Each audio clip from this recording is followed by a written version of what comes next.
Alright, so what's going on, guys? So in today's video, we're going to be working on the engine timing. Now, since my last video, I have gone ahead and installed a few other pieces, a couple brackets, and a few other things onto the engine. That stuff is all pretty simple. It's all pretty straightforward, but I do plan on covering the timing and the timing belt install in more detail to help you guys follow along. So with that said, let's get to it. Alright, guys, so I know at the end of the last video, the engine did look a little different. I know I hadn't put on the injectors or the water pump, but both of those are pretty straightforward. I've coated all my gaskets in copper spray, and I will say this, that copper spray is not necessary. There's a big debate on whether or not it actually does anything, and the only reason I use the copper spray on the head gasket is because neither one of these surfaces has been freshly decked. So of course when I did the head swap, I had the head decked, but this block is straight from the junkyard, so there may be some imperfections. It looked pretty good, and from what I could tell, but I just wanted to take that extra precaution. Again, we'll see whether or not it does anything. I've put a few other parts on here. I've cleaned everything up. All these bolts have been Loctited. So now we just have to get the timing done. So if you're at this point as well, you've replaced your front cover, you did your balance shaft delete. We want to make sure that we put everything back together correctly. So we're going to start off working with the nose of the crank. So the first thing you're going to put on is this gear here. Now this went to your balance shaft, which of course is no longer there, but you will still need to put this back on. That is two-sided. One side is cut out, it's concave. So you want to put the raised side facing out. And this piece is keyed, so it can only go in the crank one way. So you just want to line that up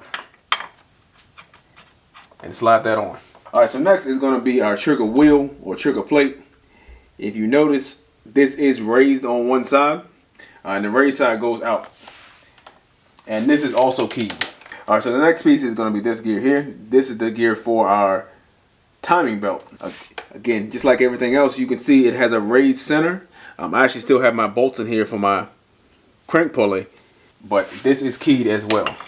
So at this point, I actually need to take a step back because if you notice, my crank bolt is still in here, and I need to remove that because it needs to have a washer on it. You're probably familiar with this already, but again, we're just going to use a 1/2" impact and insert it into the crank pulley, and we should be able to spin this off because it wasn't tight. Next, I'm going to put the tensioner arm back on.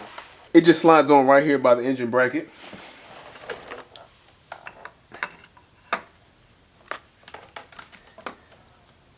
So we do have one more piece to install, and that's going to be our timing tensioner. So if you're getting one new, you can skip this next step. But since I'm reusing the one that I already had, we're going to have to push that pin back down. Alright, so what I mean by that, if you're looking at the timing tensioner, this pin actually needs to be pushed back down into the body. And then once you get the pin pushed back down into the body, you're gonna have to insert a small nail or a cotter pin or something to hold that pin down. That's why you have a hole on the front and on that pin. So to push this down, we're just gonna need a vise. So I'm gonna put just something here to protect the nose of it, and we're gonna tighten this down. So all we're going to do is just tighten this down. Now you do have to take your time with this. Remember, this is an auto tensioner. It is meant to feel a certain amount of resistance and then adjust itself accordingly. So basically, as your timing belt were to age, it's going to stretch just naturally. And then when this feels that, it's going to release that pin a little bit further. And of course, as it ages more, it'll release that pin a little bit further. And that's how this thing reacts. So when you go to tighten this thing down, you don't just want to wrench on it and cram it in there, because you can actually damage it like that. All you need to do is just slowly tighten this thing down. I'm trying to demonstrate how little pressure I'm putting on it. When you first do it, it's going to be hard. You see how I can't push that down anymore. You wait a couple seconds, and then I can push it down some more. Wait a couple seconds, push it down more. So you just repeat that step until those holes will line up. All right, so you can see we've got it compressed. Now we're just going to take, in this case, I'm going to use this little nail and insert it through the hole. All right, so now we got it collapsed. We're going to go ahead and get it installed. Take these bolts back out.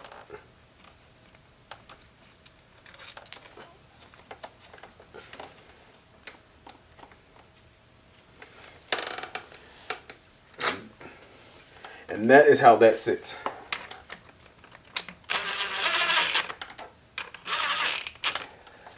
So you want to leave that pin in the timing tensioner until we're completely done.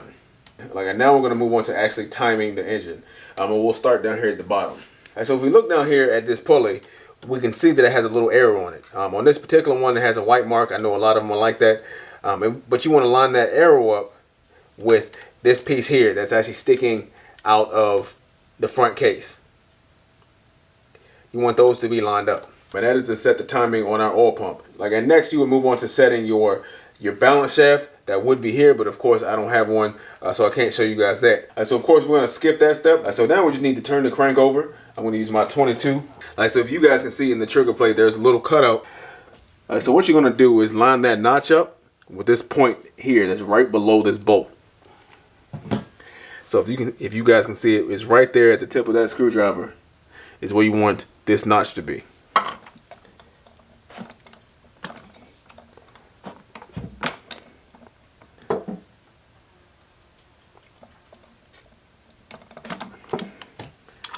So that looks good, so now we're going to move up top to the cam gears. I switched valve covers just so you guys can see it a little bit better. Because what we're going to need to do is line up these dowels that are right here in our cams with these teeth that are on the valve cover. So the position the cams are in now are where they naturally want to sit. So you do want to go ahead and check your bottom timing marks as well. Okay, remember your arrow should be facing that post, and your little cutout should be facing right below this belt. And if you had a pulley here, it will be facing this little mark. So all of the components on the timing side don't require a lot of torque. So the first thing I'm going to do is our arm 5 tensioner pulley, which is going to be this bolt right here. And we're going to torque that bolt down to 16 foot-pounds. So now I didn't take this pulley off, but if you were, you would be torquing that bolt back down to 26 foot-pounds. So now is a good time to put our tensioner back. And we're going to take those bolts to 18 foot-pounds. So at this point, you're ready to put your timing belt on. And for this project, I'm going to be using the Evo 9 belt. And the reason I'm going to be using this belt, one, because it is an OEM belt, but it's also Kevlar. And this thing is less expensive than its aftermarket Kevlar counterparts. So you get a stronger belt at a good price. It is an OEM piece. So it's a win-win. Now the reason I didn't go with this in the first place was because this belt is actually a little bit shorter than the Galant belt. Obviously the Evo, so the 4063 is 6 millimeters shorter than the 64. When I was doing it in the car, I went with the Galant belt just because it was easier to do it. But now that I have the engine out, I'm going to go ahead and use this Evo belt. So we're going to start just by going over our cams. And at this point, I'm actually going to get a zip tie or a couple zip ties. And the reason we're going to use a zip tie is because it's going to make it easier to put our belt on. So we're just going to get that to fall in. Doesn't really matter where. Just cinch that down. And I'm actually going to put 2 on. All right, so now that's done. We're going to go inside of this pulley. Go around our oil pump. I should also note at this point, you're probably not going to get this right the first time. We're going to go around the crank. And you want to try to keep it tight. That way the teeth fall into place while you're doing this. Because we have everything pretty much aligned. But we're going to need to turn our intake cam back. So that pin is meeting up with that point on our valve cover. Now these bolts for your cams are 17s. So with everything snug, and this is where those zip ties also come in handy. We're going to go ahead and turn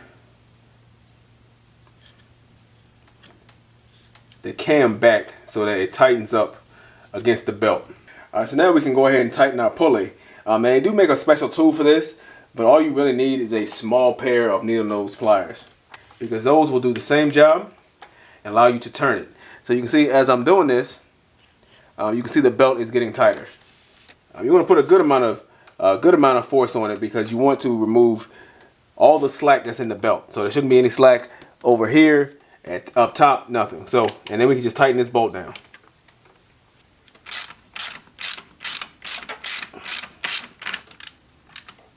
Our timing should be good to go. Now we can pull our pin, and now we can pull our pin and our tensioner.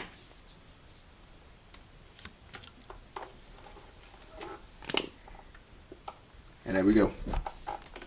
All right, so with that, the timing is done. Hopefully I covered it in enough detail to allow you to do the same thing. Let me know down in the comments below if you have any questions. And make sure you hit that subscribe button and like button if you haven't already.